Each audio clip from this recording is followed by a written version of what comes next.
positionner dans la victoire de Christ. Déjà, ce qu'il faut savoir est que quand on parle de son œuvre, déjà, quand on parle de l'œuvre de Christ, la part de personnes ont cette conscience que cette œuvre, en fait, c'est une œuvre victorieuse. Ça veut dire que c'est une œuvre qui nous a apporté la victoire. Tous, nous savons cela. En fait, ça, le problème de recevoir Christ et puis d'être exposé aux mauvais enseignements. Parce que lorsque tu reçois Jésus-Christ comme Seigneur et Sauveur, on te montre que l'œuvre de Christ était vraiment une victoire. Mais après quelques jours, on commence à t'expliquer que bien que ce soit une victoire, il y a encore ceci, cela à faire. Donc, en fait, on se demande finalement, il a gagné ou pas? Est-ce que vous vous êtes déjà posé cette question? Il y a des enseignements quand vous finissez de les écouter, vous vous demandez, est-ce que Jésus a gagné ou pas? Imagine, tu finis d'écouter un enseignement, on te montre encore que les diables peuvent te tabasser. On te montre encore que les esprits peuvent te taper. Mais maintenant, la question est de savoir, est-ce que Jésus a gagné ou pas? En fait, c'est ça le problème que nous avons. C'est pour cela qu'il est très important d'enseigner, de prêcher aux enfants de Dieu à se positionner dans la victoire de Christ. Vous savez, la victoire de Christ, vous êtes déjà positionné dedans. Mais une chose que vous devrez savoir maintenant, c'est de vous positionner dans cette victoire dans votre conscience, au plus profond de vous-même. En fait, il y a des enseignements que lorsqu'on les écoute, on se demande si la victoire de Jésus a expiré ou comment. Ou bien la victoire de Jésus n'est plus valide. Ou bien la victoire de Jésus ne dépend que de l'époque contemporaine. On ne sait pas. Et ça, c'est le plus grand problème. C'est le plus grand problème au fait que nous traversons. Mais ce soir, je dis bien, mais ce soir, tu dois te positionner dans la victoire de Christ. Ce soir, au moins, je suis en train de te parler, toi qui es là, qui es en train de m'écouter. Tu dois garder la victoire de Christ dans ta conscience. Car la victoire de Christ est ta victoire. Mais avant d'aller là-bas, permettez-moi de vous dire qu'est-ce que la victoire de Christ aille à faire au diable afin de comprendre combien est-ce que vous... Il est très important de vous positionner dans cette victoire. Très important même. Et ne jamais oublier cela. Déjà, la première des choses que vous devez savoir, que lorsque Christ a été cloué à la croix, ça va, lorsqu'il est mort sur la croix là-bas, lorsqu'il était mort, vous savez ce qu'il a fait? Premièrement, la Bible déclare, dans Colossiens chapitre 2, le verset 14 jusqu'au verset 15, il dit, il a effacé l'acte dont l'ordonnance nous condamnait et qui subsistait contre nous, et il l'a détruit en le clouant à la croix. Ça veut dire, à cause de la désobéissance d'Adam, le péché est entré, et c'est à cause de cet acte-là que l'ordonnance même nous condamnait, que nous sommes devenus condamnables. Mais Christ, grâce à son œuvre, au travers de son œuvre à la croix, déjà il a effacé cet acte adamique qui nous condamnait. Ça veut dire que vous n'êtes plus identifié à l'acte d'Adam, mais à l'acte de Christ. Parce que Christ, lorsque vous entrez en Christ, l'acte d'Adam chez vous est effacé. C'est-à-dire sa désobéissance est effacée. Chez vous, c'est plus valide. Vous ne pouvez pas être condamné à cause de la désobéissance d'Adam. Et après, deuxièmement, dans Colossiens chapitre 2, le verset 15 alors nous dit, il a dépouillé les dominations, les autorités, et les a livrées publiquement au spectacle en triomphant d'elle par la croix. Ça veut dire ceci. Non seulement Jésus à la croix, il a tabassé les dominations et les autorités, il n'est pas seulement fini par les tabasser, il a même livré ces gens-là en spectacle. Ça veut dire que ces gens-là, même publiquement, ils ont été livrés publiquement en spectacle. Ça veut dire que ce n'est pas un secret de dire que le diable est vaincu. Ok?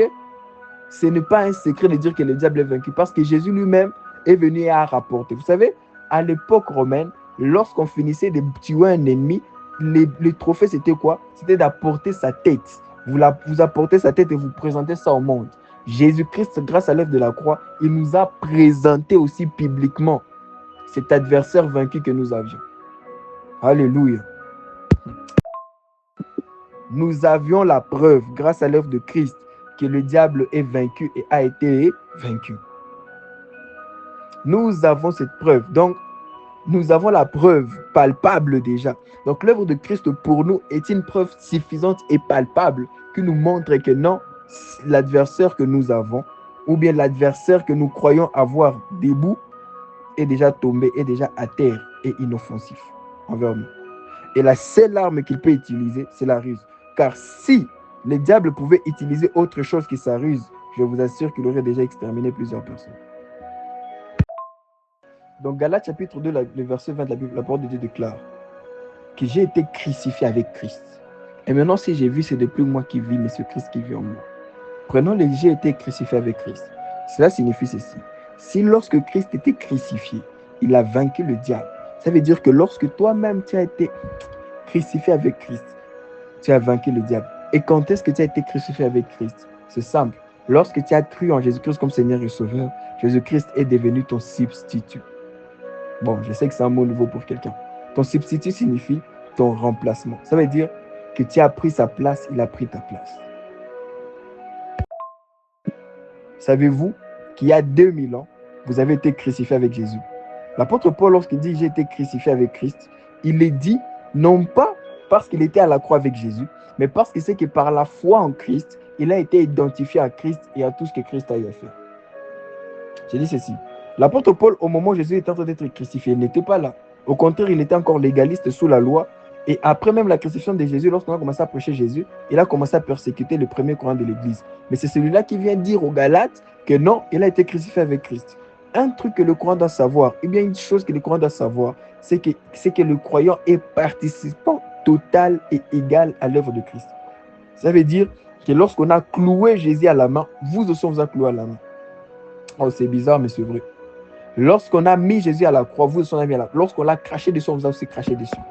Lorsque Jésus est mort, vous êtes mort avec lui. Lorsqu'il a été enseveli, vous avez été enseveli avec lui. Et lorsqu'il a été ressuscité, vous avez été ressuscité avec lui. Et lorsqu'il a été élevé, vous avez été élevé avec lui. Vous êtes participant total à l'œuvre de Christ. Le problème est que toi, tu as grandi dans une communauté où on te dit que chaque jour, tu dois crucifier ta chair. Chaque jour, tu dois crucifier ta chair. Alors moi, je ne sais pas comment tu fais pour crucifier ta chair. Je ne sais pas comment, je ne connais pas l'exercice que tu pratiques parce que c'est bizarre. Quand la Bible déclare dans Galates chapitre 5, verset 24, la Bible dit ceci: ceux qui sont à Jésus ont crucifié la chair et ses désirs. Ou bien la chair et ses désirs, ou bien la chair et ses passions. Alors moi, la question que je me pose, est-ce que tu es à Jésus? Parce que si c'est oui, c'est que tu as déjà crucifié ta chair. C'est que tu as déjà été participant à l'œuvre de Christ. En fait, je vais vous parler d'une réalité un tout petit, comment on appelle les réalités mystiques, parce que c'est mystérieux au fait. Mystique, mystère, c'est pareil. Donc, ne prenez pas ça pour la sorcellerie. La plupart des personnes qui sont mystiques, on achète une gabouleuse. En français, la plupart des personnes, lorsqu'ils entendent le mot mystique, ils pensent que c'est pour les sorciers. J'ai vu des plus 222 ici, je me suis dit, c'est quel pays? Je ne sais pas. Mais continuons d'abord. On va enquêter après. Alors, ce qui se passe, c'est quoi? C'est que vous, en tant que croyants, ok, vous avez été rendu participant à l'œuvre de Christ et votre chair a été crucifiée à la croix avec Christ. Est-ce que quelqu'un comprend de quoi je parle? Et votre chair a été crucifiée à la croix avec Christ. Maintenant, vous considérez comme étant un homme charnel ou bien un homme qui dépend de sa chair, c'est vous insulter. Parce que vous êtes des hommes spirituels et vous dépendez de la réalité de l'esprit. Toute réalité qui n'est pas conforme à la réalité de l'esprit et à laquelle vous voulez adapter votre vie est un mensonge. Car votre seule réalité, c'est la réalité qui se trouve dans votre esprit. Alors la réalité de votre esprit, c'est quoi?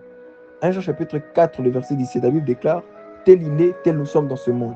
La réalité de votre esprit maintenant est que vous êtes totalement l'image de Dieu. Vous êtes totalement l'image parfaite de Dieu, si je peux le dire comme ça.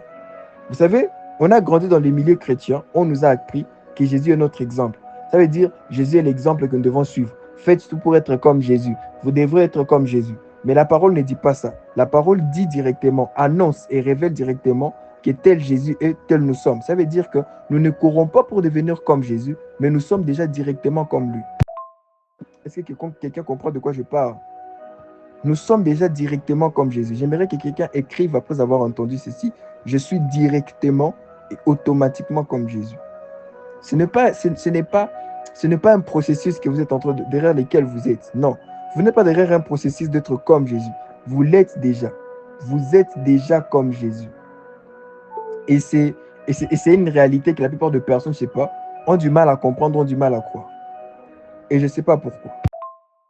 La Bible déclare dans Jacques chapitre 1, le verset 23.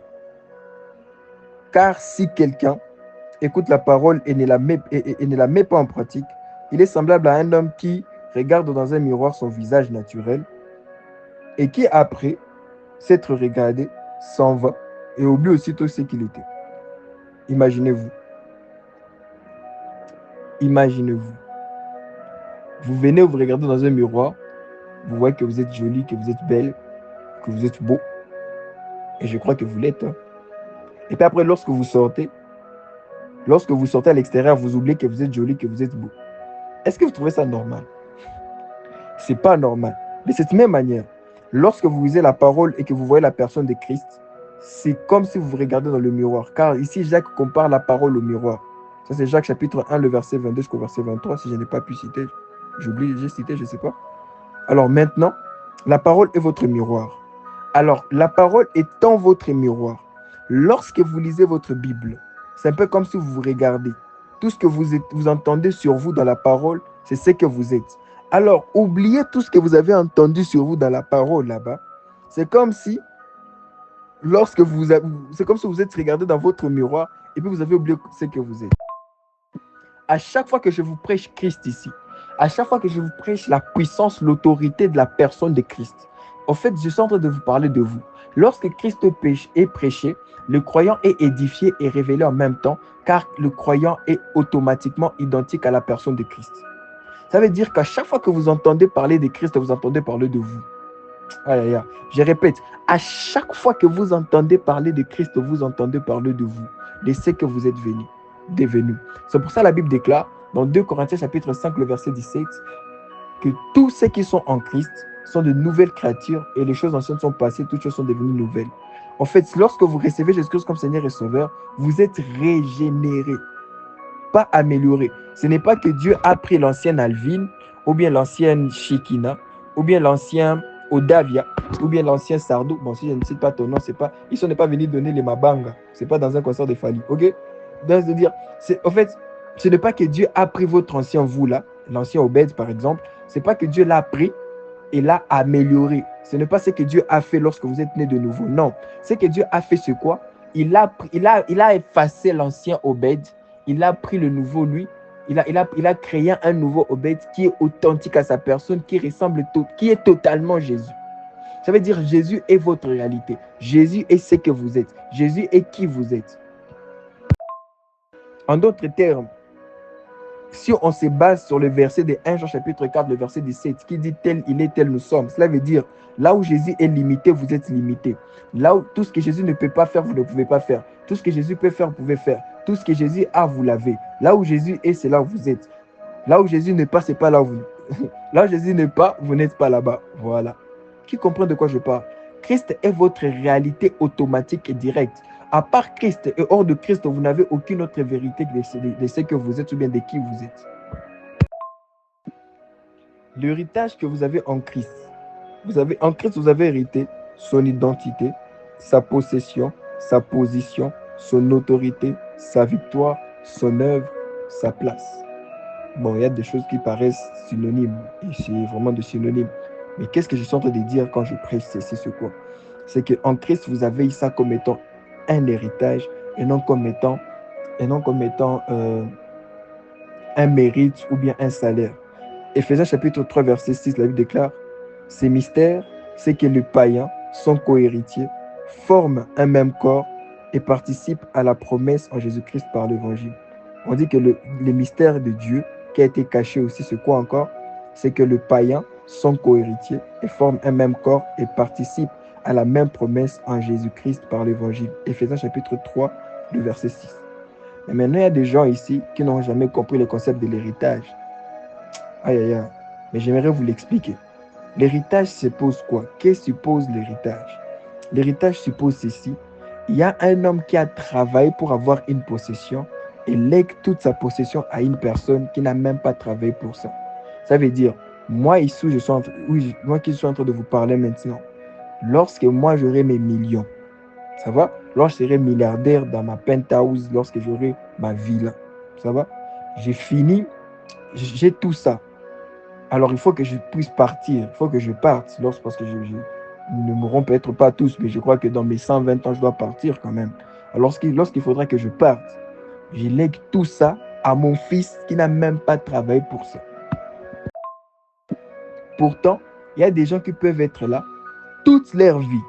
Ils ont travaillé toute leur vie pour atteindre cela et ne l'auront jamais. Mais mon fils qui n'a même pas travaillé pour ça, seulement par le fait qu'il soit mon fils, il obtient déjà tout ce que je possède. C'est ce qui s'est passé en Jésus-Christ. tout ce que les gens sous la loi voulaient avoir, nous, on l'a reçu tout simplement parce que on a cru en Jésus, on a hérité cela. Maintenant que le mot co-héritier ici ne vous fasse pas rater l'essence. Le mot co-héritier ne signifie pas que Dieu a fait 50-50. Ça veut dire qu'il a donné une partie à 50 à Jésus et une partie 50 à nous. Non. Co-héritier signifie ici qu'on a hérité de la même façon et la même chose. Qu'est-ce que cela signifie? Cela signifie ceci, que tout ce que Jésus possède, nous le possédons. Jésus, tout ce qu'il a, nous l'avons. On est ensemble. On n'a pas hérité 50-50. Non, on a hérité 100-100. Ça veut dire tout ce que Jésus a, nous l'avons aussi. Le concept de l'héritage doit être compris. Pourquoi? Parce que c'est ce que nous sommes. Déjà, un enfant de Dieu est un héritier direct. Ça veut dire que, oh, moi, mon parent ne m'a rien laissé. Il faut savoir ceci. Lorsque tu entres en Christ, déjà, tu deviens un héritier. Ok? Peut-être que chez toi, tu sens qu'on ne va rien te laisser quand papa va partir, mais sache déjà que tu es déjà un héritier. Au moins, c'est déjà un bon titre. Être héritier, les gens se battent pour ça. Déjà, il y a des gens qui se battent pour l'héritage. Toi, tu es déjà hérité.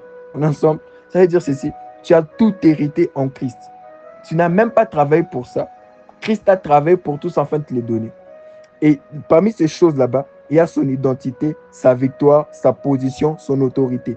Tout ça là, Jésus te l'a donné. Ce n'est pas que tu as travaillé pour l'avoir. Non, tu n'as même pas travaillé pour l'avoir. Jésus qui te l'a donné. Donc, tu le possèdes. Imaginez-vous, combien de personnes qui sont toujours sous la loi et pour avoir l'onction, ils jeûnent, ils prient, ils crient, ils vont sur des montagnes, ils se jettent par terre. Mais nous, on a listé dans 1 Jean chapitre 2, le verset 27, on nous dit, mais vous avez reçu l'onction de la part de celui qui est saint. Et l'onction que vous avez reçue vous enseigne toutes choses. Donc, ce n'est pas que nous, on est parti travailler pour chercher l'onction, mais on a déjà reçu l'onction. C'est-à-dire que pour que je puisse manifester l'onction, il faut que je sois conscient de ça parce que je sais que je l'ai.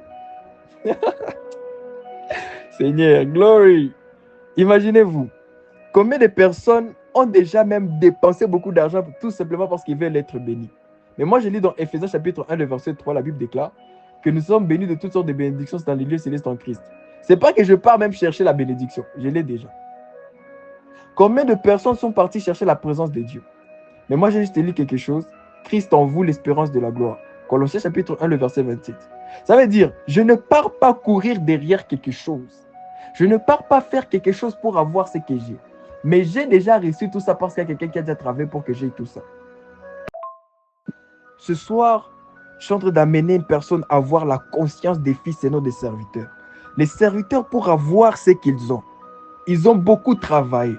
Et ce qu'ils obtiennent du chef, c'est les salaires. Mais les fils, pour avoir tout ce qu'ils ont juste besoin d'être dans leur position de fils. Et ce qu'ils obtiennent, c'est l'héritage. La loi a créé des serviteurs. La grâce nous a apporté des fils. Lorsque je suis en train de prêcher ce soir, je ne suis pas en train de prêcher à un serviteur qui part toujours chercher les salaires, qui part dire, je pars chercher Dieu pour qu'il me rémunère, je pars faire ceci pour que Dieu fasse cela. Je suis en train de dire à quelqu'un, je suis en train de prêcher ce soir à un enfant sous la grâce, qui sait qu'il a tout reçu de Dieu, qui est très saint et qui a tout. Il a tout reçu et il possède tout ce qui vient de Dieu, sans avoir eu à fournir des efforts, mais tout simplement par la foi en son Fils Jésus-Christ, qu'il a positionné dans la position de fils, où il a hérité toutes ces choses. Est-ce que quelqu'un peut écrire Amen? Je suis en train de dire à une personne que le pouvoir que tu as, l'autorité que tu as sur les esprits impurs, l'autorité que tu as sur toutes ces choses là-bas, toutes les attaques du diable, ne vient pas de tes jeûnes et prières, ça vient de l'œuvre de Christ. Je suis en train de répéter, de dire à une personne que ce soir, il est temps que tu sois conscient que tu possèdes tout en Christ et que rien ne vient de tes efforts personnels. Tout te vient grâce à l'œuvre de Christ. Je suis en train de dire à une personne que ce soir, la croix n'a pas été vaine pour que tu puisses te débrouiller après. La croix, ce n'est pas je te sauve maintenant et puis article 15, débrouille-toi. La croix, c'est je te sauve maintenant et je te donne tout avec. La Bible déclare, vous avez tout pleinement en lui. Vous avez tout pleinement en lui.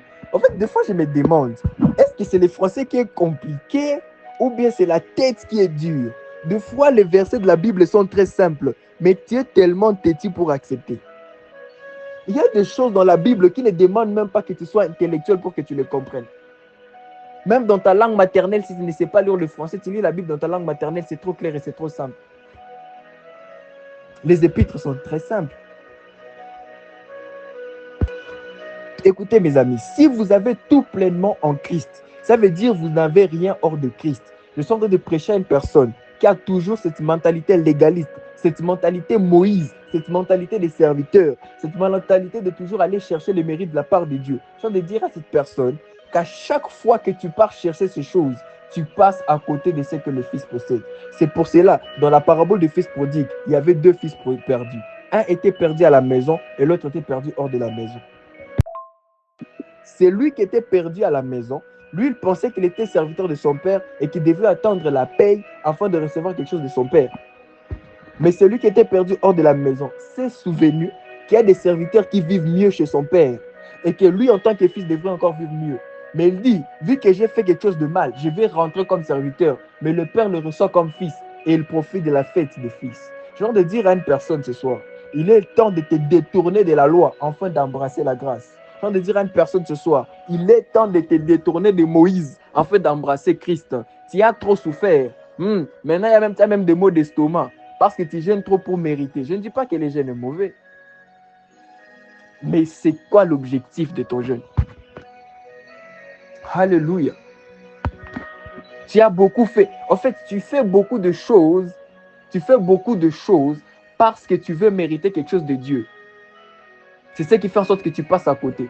Je viens de dire à une personne, si un serviteur, si quelqu'un de légaliste, si quelqu'un qui cherche les mérites de la part de Dieu peut chasser un esprit, combien à plus forte raison, moi, un héritier, un fils de la grâce, puisse chasser les légions.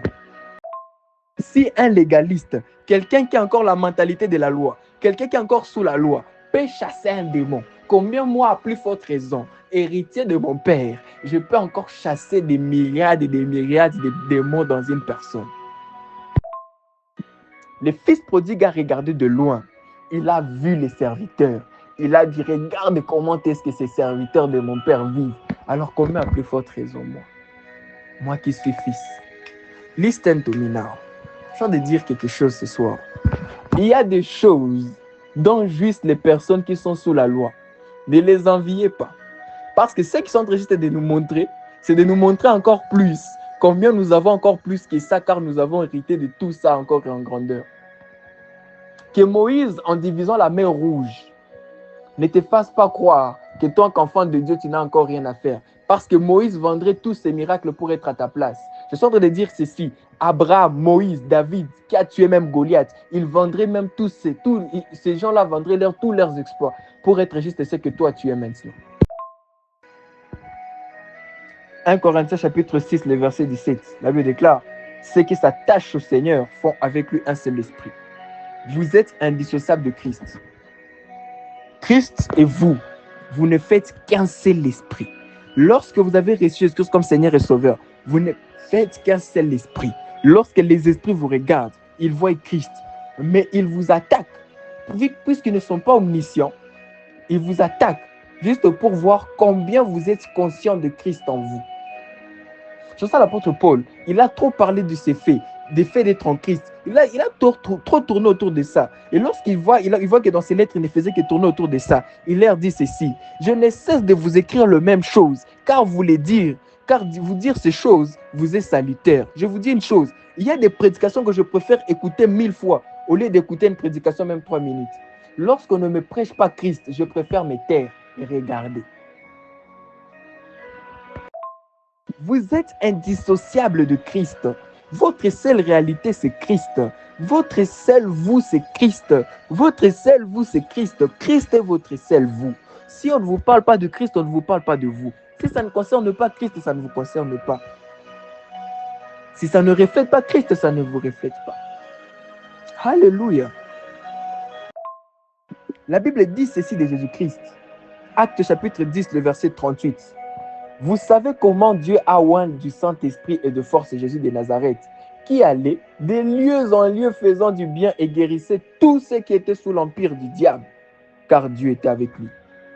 Est-ce que vous écoutez la quintessence de ces choses? Tout ce que Jésus faisait. Maintenant, je suis en train de libérer quelque chose ce soir.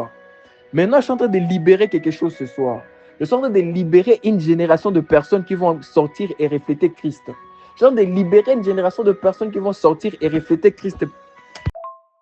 Aïe, aïe, aïe, aïe. Je suis en train de dire que ce soir, il y a une génération de personnes qui vont sortir de ces séminaires, qui vont refléter Christ, qui vont chasser les démons, qui vont guérir le malade, qui vont s'imposer, qui vont imposer le royaume de Dieu dans leur auditoire, qui vont imposer le royaume de Dieu dans leur famille, qui vont imposer le royaume de Dieu dans leur quartier, qui auront les ailes de prêcher l'évangile, qui auront les ailes de manifester Christ. J'aimerais que quelqu'un dise, assez, il faut que ça change. Au moment où je suis en train de prier, au moment où je suis en train de parler ce soir, au moment où je suis en train de prêcher, je suis en train de voir des flammes de feu être lancées. Je suis en train de voir des flammes de feu être lancées. Et bizarrement, je vois ces flammes de feu être lancées partout dans le monde. Je vois l'Europe, je vois les États-Unis, je vois Chypre. Je suis en train de voir des pays être transformés. Je vois notre ville ici de Bukavu être transformée. Je vois une nouvelle génération s'élever. Je suis en train de voir une nouvelle mentalité s'élever. Je vois une nouvelle race de prédicateurs s'élever. Je vois une nouvelle race des choses commencer. Je suis en train de dire à une personne, vous n'êtes pas près de ce que vous allez voir dans les 2 mois. Je suis en train de voir dans ce groupe. Je suis en train de voir que quelque chose de bon commence. Je suis en train de voir que quelque chose de bon commence. Des personnes vont venir et commencer à donner des témoignages. Je suis en train de prier pour des malades et des malades guérissent. Je suis en train de... Chatabayabaya. Je suis en train de vivre des choses. Je suis en train de vivre Christ. L'heure est venue où on ne doit plus vivre Christ, où on ne devra plus lire seulement Christ dans la Bible, mais on doit le vivre. Et le vivre consiste à le connaître. Vous ne vivez pas Christ parce que vous n'êtes pas tout simplement trop exposé à ce qui le concerne. Vous voulez être exposé à des choses bizarres, à des révélations bizarres. Donne-moi la révélation de Christ. Je m'en fous de la révélation d'autre chose. Car la parole de Dieu déclare, quand Christ est caché, tous les mystères de la sagesse et de la science. Si tu ne me prêches pas Christ, tu ne me prêches rien de sage, rien qui concerne la science. J'aimerais que de là où tu es, tu commences déjà à prier. Sois conscient de ceci.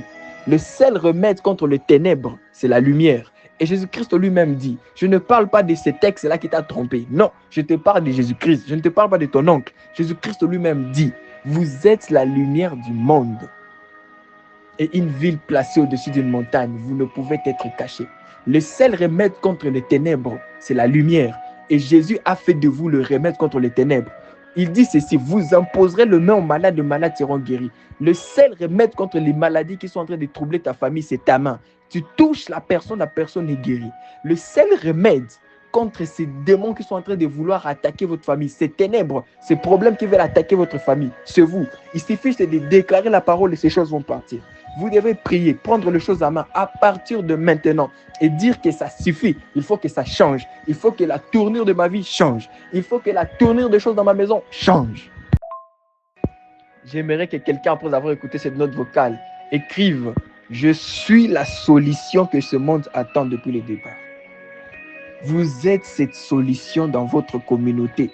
Vous êtes cette solution dans votre université. Vous êtes la solution de ces problèmes qui se manifestent toujours chaque jour dans votre famille.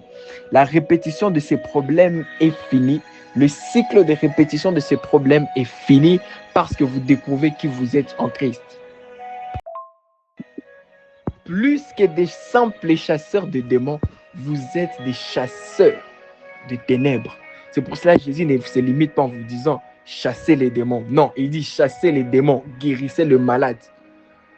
La Bible déclare dans Actes chapitre 10, le verset 38, la Bible dit quelque chose de très précis. La Bible dit ceci, vous savez comment Dieu a oint du Saint-Esprit et de force Jésus de Nazareth, qui allait de lieu en lieu, faisant du bien, guérissant tous ceux qui étaient sous l'emprise du diable. Tous ceux qui sont sous l'emprise du diable, à partir de maintenant, sont guéris dans votre entourage, sont guéris à cause de la présence du Saint-Esprit en vous, à cause de la présence de Christ en vous. J'aimerais que de là où tu es, tu puisses encore déclarer une autre chose. Déclare une autre chose, on est en train de finir. Déclare cette chose. Dis, je suis héritier de tout ce que Christ possède. Dis, je suis héritier de tout ce que Christ possède. C'est pour cela que la Bible dit dans Colossiens chapitre 2, le verset 9, que j'ai tout pleinement lu. parce que je suis héritier de tout ce que Christ possède. Écris-moi très bien, je suis héritier de tout ce que Christ possède.